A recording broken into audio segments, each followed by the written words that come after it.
Hello everyone, welcome to Study Buddies. Today, in this video, we will learn about physical quantities.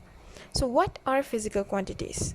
All quantities that can be measured are known as physical quantities, like time, length, temperature, and mass. Make sure to remember that physical quantity must possess these properties. They must have numerical magnitude and their units. For example, is 100 cm and 15 kg. Without the units, they are only number and not a physical quantity. Physical quantities can be divided into two. They are base quantity and derived quantity. We are only going to learn 7 base quantities, which are time, length, mass, luminosity, electric current, amount of substance, and temperature. As for the derived quantities, we have plenty. They are derived from 2 or more base quantities. For example, is area and velocity. Area is the multiplication between base quantity, length, while velocity is the division between the base quantity, length, and time. Next, we will take a look at the scientific notation.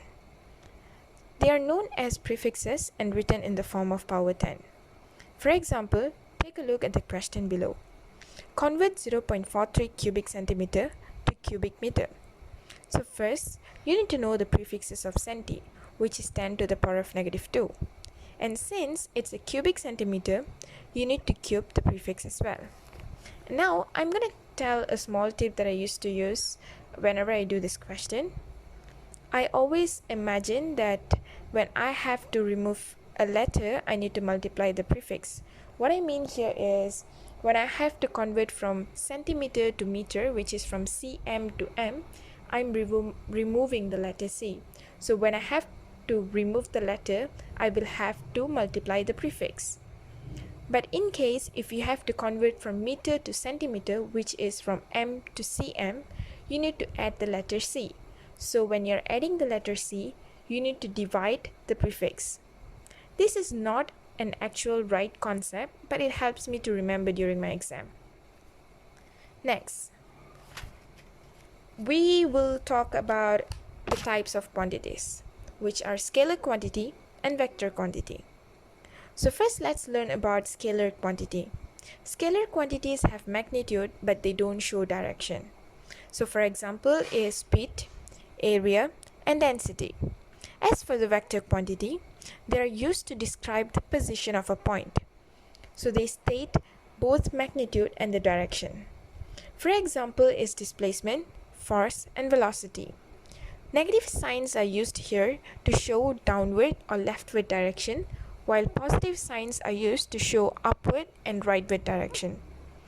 Vector quantities are also usually represented by bold letters and arrows. If anyone say a unit vector, that means one unit in a specific direction. In vectors, we have equal vectors and negative vectors. So what are they? Equal vectors have same magnitude and direction, while negative vectors are in opposite direction.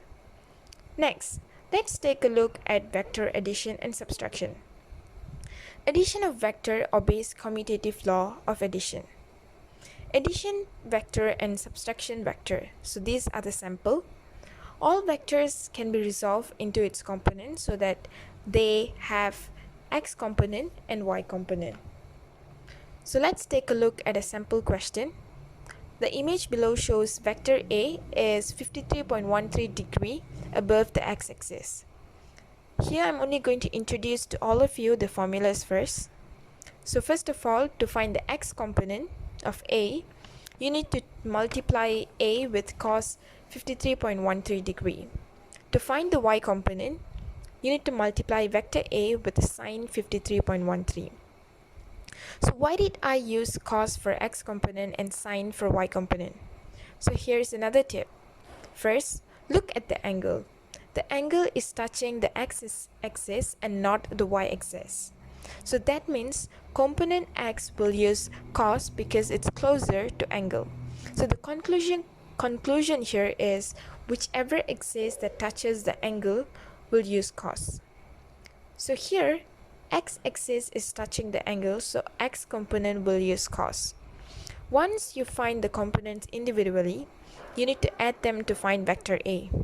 Next, to find the magnitude, you need to use the formula a square equals to ax square plus ay square.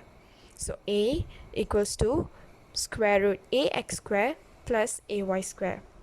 That is the formula. And to find the direction, you need to use inverse tangent in bracket y component over x component. Okay, you still might be confused, so let me show you another example.